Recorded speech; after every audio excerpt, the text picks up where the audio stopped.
नमो वज्रायाम नमो लोहि सौ त्रिकालवर्ती सौ ओंकार बिंदु संयुक्त नित्यम जायन्ति योगिनः कामदम् औषधम चेओंकाराय नमो नमः मंगलम भगवान वीरो मंगलम गौतम मंगलम कुंदकुंडाय जैनधर्मोस् मंगलम नमः स्वाय साराय स्वानुभूत्याचरास्ते स्वावाय भावाय सर्वभावांतर त्रिकाल देवधनी दातार की जय त्रिकाल देव वंदे तु स्वासी तो चलन पछामी वही पावन वचनामृत 13મો બોલ 12મો બોલ ચાલ્યો છે. હું જ્ઞાયક ને આ બર પર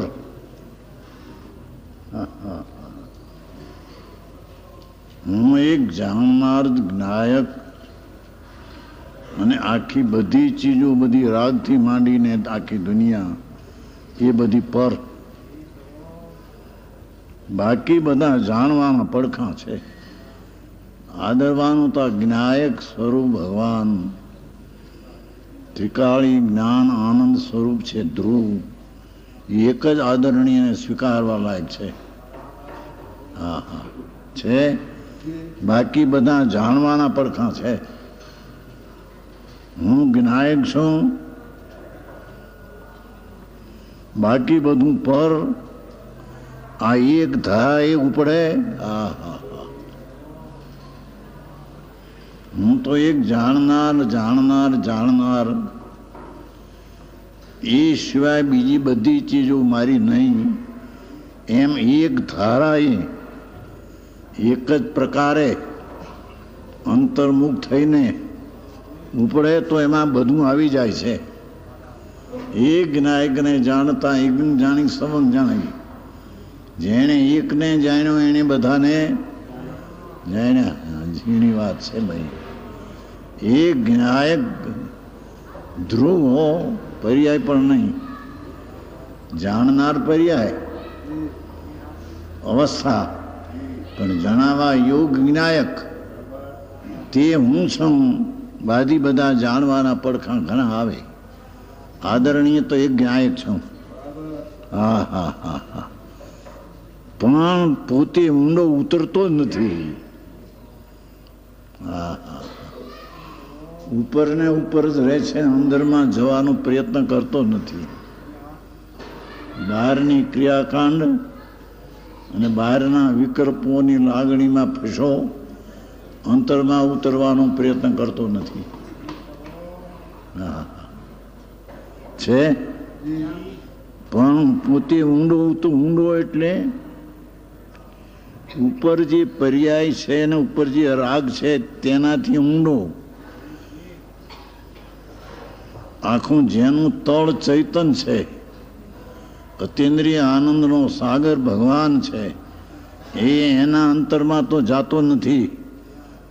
કારણ કે ઉતરતો નથી, કરવા ધારતો નથી.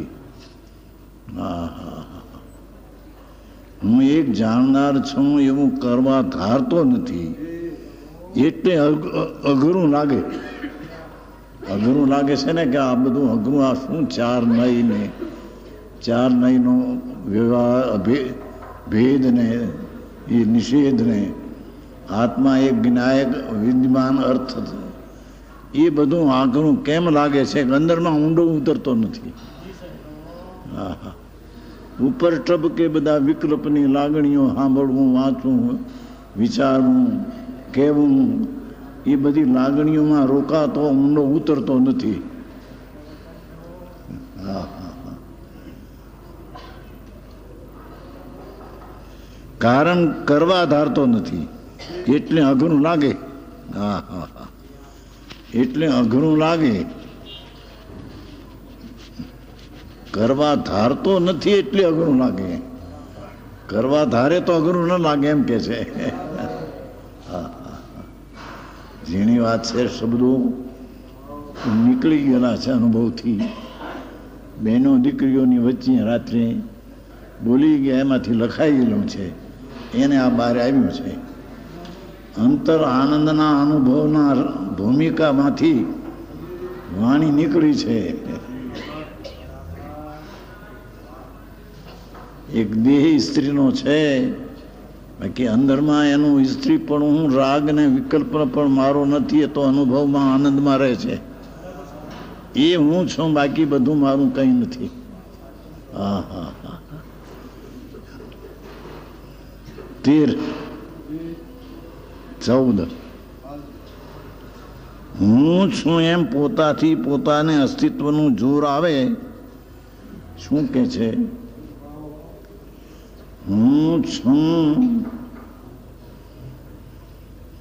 એમ પોતાથી, વિકલ્પથી નહીં, પોતાથી પોતાને છે અસ્તિત્વનું જો આવે. હા હા હા. હું એક આનંદ કંદ પ્રભુ છું, સચ્ચિદાનંદ આત્મા છું. એવું પોતે પોતાને પોતાના પુરુષાર્થથી જો આવે, પોતે પોતાને ઓળખે, એવું જોર આવે તો પોતાને ઓળખે. હા હા છે. પહેલા ઉપરથી અસ્તિત્વનું જોર આવે એટલે શું કે અનુભવ ન કરે. પેલો છે અંદર ચીજ જાણનારો એ અનાદિ અનંત નિત્ય ધ્રુવ છે. એમ પેલો ઉપરથી એટલી વિકલ્પથી પેલું જોર આવે, પછી અસ્તિત્વનું ઊંડાણથી જોર આવે. હા હા છે ભગવાન પૂર્ણાનંદ પ્રભુ. એવું જો ઊંડાણમાંથી જો અસ્તિત્વનું જોર આવે, સત્તા છે, આ છે. બીજી બધી સત્તાઓને તો જાણનારો હું છું, એ પણ વ્યવહાર મારી પર્યાયમાં જણાય છે. તો પર્યાયને હું જાણનારો છું, ને પર્યાયનો જાણનારો પણ દ્રવ્યને જાણનારો હું છું. પરને તો હું જાણતો નથી જ. મારી પર્યાયમાં પર જણાય છે, એ મારા પોતાની પર્યાયના સામર્થ્યથી જણાય છે. એ જણાતું નથી. હા હા હા. આવું અકરું હોય. પોતે ઉપરથી કરે છે. અસ્તિત્વનું ઊંડાણથી જોર આવે, એ વિકલ્પ હોય, વિકલ્પરૂપ હોય. એ શું કીધું? અંદર મેં ઊંડાણમાં જ્ઞાયક છે. પર્યાયની પાછળ જ્ઞાયક છે, વિકલ્પથી પાર છે. એવો એક વિકલ્પથી જોર આવે. ભલે વિકલ્પ પહેલો આવે, રાગનો અંશ પહેલો આવે, એવું વિકલ્પ પણ હોય, પણ ભાવના જોરદાર જો હોય, અંતર જવાની ભાવના જો જોરદાર હોય, એટલે સહજ રૂપે જોર આવે. ઝીણી વાત છે, એકલી અનુભવની છે. પેલું છે અસ્તિત્વ ઉપરથી વિકલ્પથી લક્ષમાં આવે કે આ કોઈ ચીજ છે અંદર. પછી વિકલ્પ તૂટીને અંદરમાં જોર જાય, ત્યારે ભાવનાની ઉગ્રતા હોય. એ આત્માના ચૈતન સ્વભાવની ભાવના એટલી એકાગ્રતા એ જો હોય તો સાચું આપવાનો અવકાશ છે.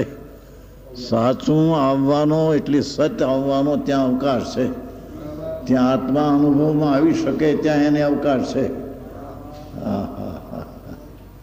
આવી વાતો છે. એકલી સાદી ભાષા દીકરીઓમાં બોલાઈ ગઈ, એ લખાઈ ગયું અને બહાર આવ્યું છે. સમજવા માટે ઘણી ધીરજ જોઈએ. જેને પોતાનું કરવું છે એને ઉપરથી તો પેલું કે આ છે મહાપ્રભુ કંઈક લોકને જાણનારો સર્વજ્ઞ શક્તિવાળું તત્વ છે. સર્વજ્ઞ પરમગુરુ, એવું સર્વજ્ઞ, હું જ સર્વજ્ઞ પરમ ગુરુ બધાથી ઊંચો નામ ઊંચો બધોથી હું, એમ જો અંદરમાં જોર આવે, તો સાચું આવવાનો અવકાશ છે, તો અંતર અનુભવ આનંદમાં આવવાનો એને અવકાશ છે. ભાષા તો સાદી છે પણ ભાવ જઈ ઊંડા છે, ઊંડા ભાવ. હા હા, 14મો થયા. 15મો તીર્થંકર દેવની દીવધની કે જે જળ છે, ધ્વનિ છે, અવાજ, ઓમ ધ્વનિ જળ છે, અવાજ નીકળે છે, આ જળ છે. એમ વિતરાગનો અવાજ નીકળે ઓમનો, એ જળ છે. તેને પણ કેવી ઉપમા આપી છે એ વાણીને, કે અમૃત વાણીના મીઠાશ આગળ, એ વિતરાગની વાણીની મીઠાશ આગળ જોઈ દ્રાક્ષો શરમાઈને વનવાસમાં ચાલી ગઈ. ઉપમા આપી છે. વિતરાગની વાણી સર્વજ્ઞ ત્રિલોકનાથ તીર્થંકર દેવની ધ્વનિ છૂટીને સાંભળી એ કહે છે કે વાણીની એટલી અમૃતનું જોર આવ્યું કે દ્રાક્ષ છે વનવાસમાં વહી ગઈ, આની મીઠાશ આગળ ગઈ, મીઠાશ વહી ગઈ.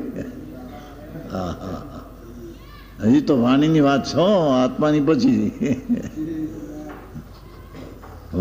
અમૃતની વાણીની મીઠાશ આગળ જોઈ દ્રાક્ષુ શરમાઈને વનવાસમાં ચાલી ગઈ. શેરડી અભિમાન છોડીને ચીસોડામાં પીલાઈ ગઈ, ચીચોડામાં પીલાઈ ગઈ.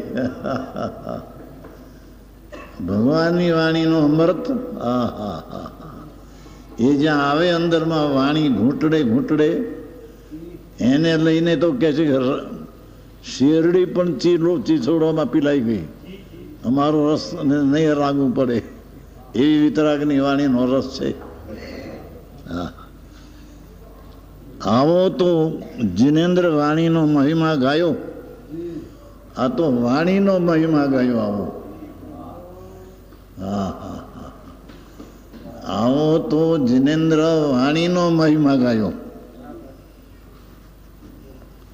ચૈતનના મહિમાની તો શી વાત કરવી. વાણીની પાર, વિકલ્પની પાર અંદર ચીજ, પાતાળમાં અનંત સાગરને અનંત આનંદનો દરિયો ભર્યો છે. એ ચૈતનની તો શું વાત કરવી. જ્યાં તીર્થંકરની વાણીને પણ આટલી ઉપમા અપાય તો એના ચૈતનના સ્વભાવને તો શું કહેવું કે છે. એ તો અમૃતનો સાગર અંદર ભર્યો છે.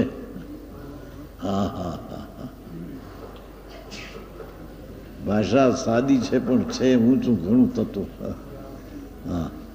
વિતરાગની વાણી જ્યારે આવી હોય તો જિનેન્દ્ર દેવના ચેતનના મહિમાની તો શી વાત કરવી. એની વાણી આવી હોય તો એનો આત્મા કેવો છે અંદર, સર્વજ્ઞ સ્વભાવી પ્રગટ થઈ ગયો. આમ ચૈતન જ્યોતિ જળહળ જ્યોતિ, જળહળ જ્યોતિ સર્વજ્ઞ, એના આત્માની તો શું વાત કરવી. ભાષા તો સાદી છે પણ ભાવ જરી ઊંડા છે. હા હા હા.